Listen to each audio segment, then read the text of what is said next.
Well, Davos 2024 is also turning out to be a battle for Indian states vying with each other to try and attract investors, both global and domestic. We heard from the Telangana Chief Minister yesterday, and joining me now to talk about Tamil Nadu's pitch to investors is the industry's minister. Thank you very much for joining us here on CNBC-TV18. As I said, it's a race between Indian states, not just on the promenade, but also to try and draw in investors.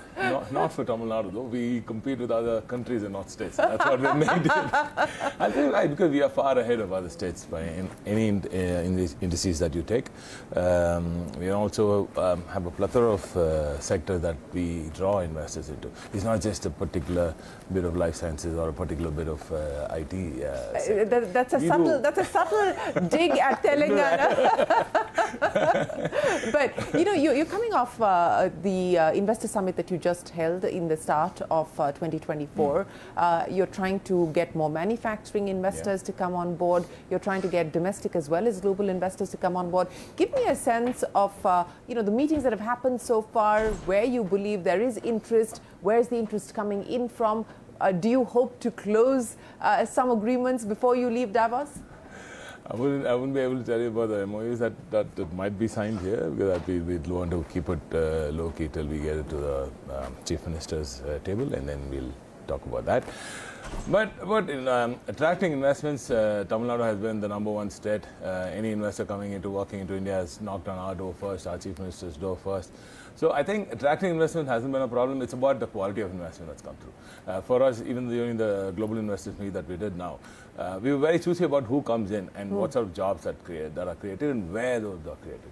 See, our Chief Minister is very particular about the distributed growth across Tamil Nadu. Tamil Nadu is the most urbanized state, and we have social infrastructure everywhere, right? So we don't want to cluster industries in Chennai or Coimbatore or just few clusters. You know, Kanchipuram is a big cluster. But we want to take this towards south, towards the Delta region possibly.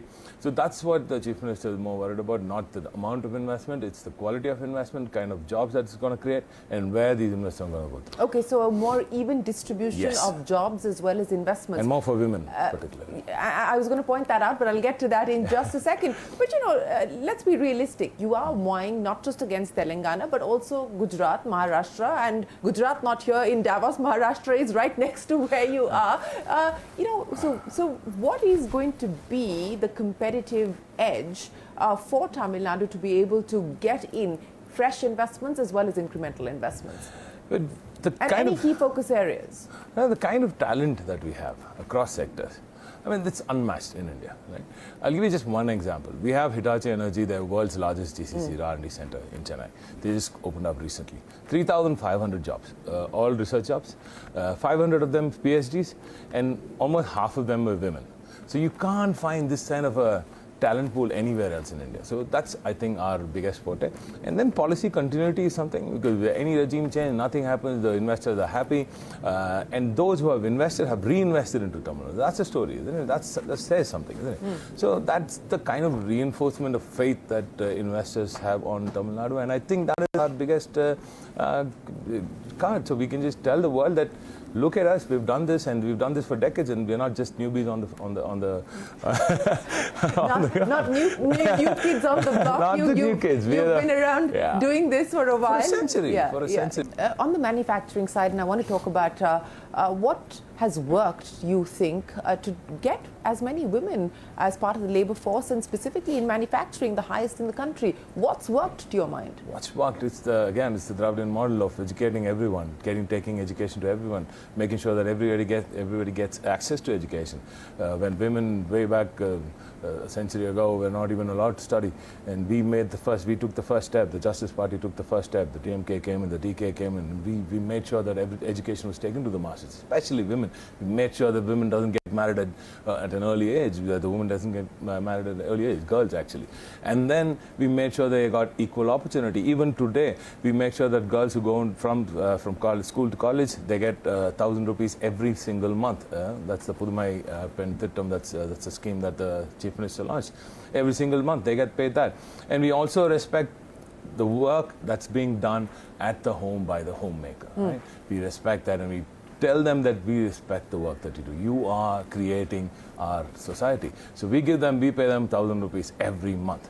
And this has made sure that has given that, basically empowered our women. And I think that they keep talking about how their daughters who need to do what they couldn't do. And I'm extremely, extremely proud of that. And that is why 43% of all women working in India are from Tamil Nadu. I like the passion with which you said that, and I do believe that you know, it is an example for us to showcase and an example for us to follow. But you know, what's the target that you've set for yourself? Not just in increasing that number, but the targets that you're working towards as far as your ministry is concerned. We need to hit 50 for sure. By when? Hit 50. I think we'll do that very, very quickly with the kind of non-leather footwear workforce that we're getting in. We're getting 30,000 jobs in several sectors, especially the non-leather footwear sector. It's going to take work to the rural women, right? So I think we'll definitely hit that scale at least by 2030. By 2030, 50% of... big task, yes. Yes. But I think doable. We certainly hope that it is going to be achieved, and we wish you the very best of luck with that. But, you know, before I let you go, 2024, key milestones that you hope to close? Again, semiconductors that I would want to take on board. An announcement on that, that'll be nice. Lots of R&D jobs, that'll be nice. We're going to hit, since our leader took over from 21, we did 3 lakh crores of investment till before the gym, and we did about 6.64 after that. So we're hitting the a 10 lakh crore mark. We want to cross that very soon, that probably this month or next month, possibly, before our bigger budget. But yeah, what I would really want to see is the high-end jobs coming through. Semiconductors, yes, that's my dream thing. High-end jobs, semiconductor announcement. You heard it first here on CNBC-TV18, and you promised that once you're ready to reveal, you are going to break the news on CNBC-TV18 as well. All right. Always a pleasure. Many thanks for joining us. We wish you the very best of luck, and thanks for taking our time to speak with us here in Davos. The conversations will continue. There's plenty more. Stay tuned to CNBC-TV18. We're back in a moment.